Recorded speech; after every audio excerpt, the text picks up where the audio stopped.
Salam sejahtera, ya. Firman itu telah menjadi manusia dan diam di antara kita, penuh dengan kasih karunia dan kebenaran. Karena itu, salam kasih karunia, salam gracia. Ya, teman-teman yang dicintai oleh Tuhan, pada kesempatan ini saya mau sampaikan beberapa hal berkaitan dengan neonormal atau kenormalan baru. Ya, info-info yang kita dengarkan sampai pada hari ini, hari Senin tanggal 15, bahwa Indonesia kurvanya itu masih naik, belum flat, belum datar, ya. Ini menyebabkan ada semacam kecemasan untuk mengadakan perkumpulan-perkumpulan ibadah di gereja-gereja. Juga pada beberapa hari ini, khusus kemarin, kita mendengarkan bahwa di Surabaya misalnya ada 20 tempat ibadah yang ditutup, termasuk 4 gereja, karena ditemukan menjadi zona merah. Nah, artinya bahwa masih ada peningkatan. Jadi, ketika kenormalan baru sudah diterapkan, ya kita sedang menunggu apa yang akan terjadi bagi bangsa kita.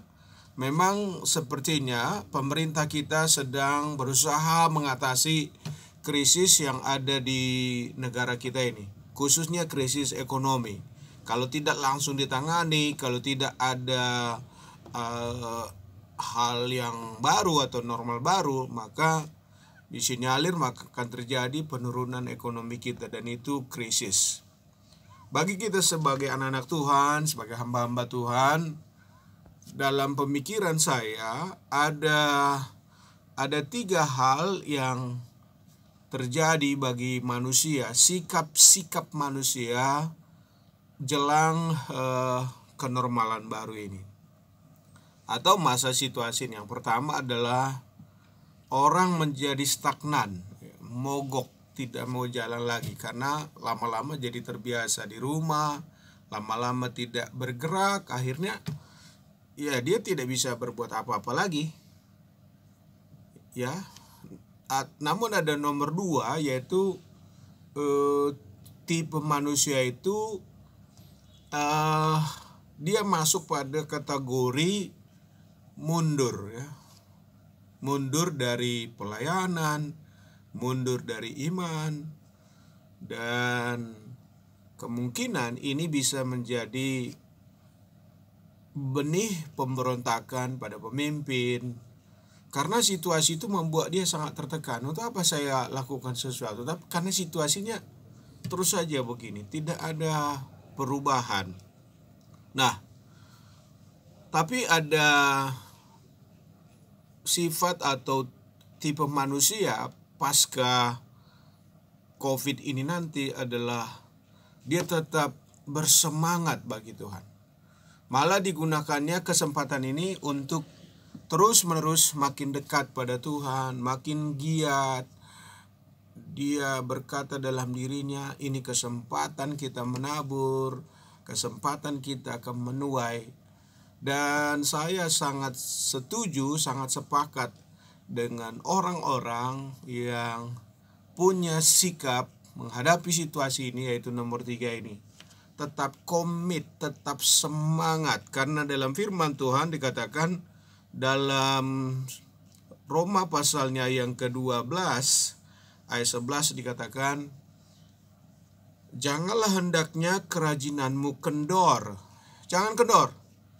Biarlah rohmu menyala-nyala dan layanilah Tuhan. Ya, dalam terjemahan yang lain disebut, jangan kerajinanmu surut. Ya, jangan kerajinanmu jadi turun. Akhirnya kita jadi malas. Tetapi dikatakan di sana, bekerjalah untuk Tuhan dan semangat dari Roh Allah. Karena itu saya mau sampaikan pada hari ini dalam situasi yang terjadi pada kesempatan ini. Kita membutuhkan api yang dari Tuhan. Kita membutuhkan semangat yang dari Tuhan. Kita membutuhkan gairah yang dari Tuhan. Ya, tentu saja kita yang mempunyai Roh Kudus, di mana Roh Kudus sudah menolong dan memimpin kita. Sudah ada gairah itu, sudah ada dinamika itu dalam hidup kita. Mari terus berikan diri kita dipimpin oleh Tuhan. Serahkanlah seluruh hidup kita pada Tuhan. Dan bergairah terus melayani.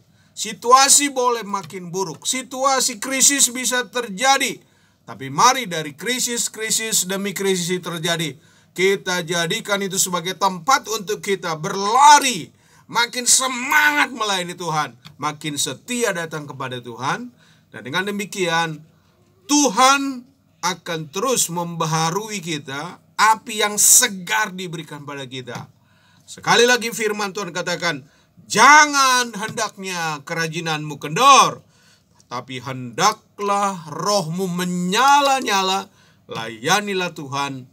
Karena dengan demikian Tuhan disenangkan dan kita pun makin bersiap-siap, dikuduskan, menantikan kedatangan Tuhan Yesus yang kedua. Tuhan Yesus memberkati. Salam gracia. Haleluya. Amin.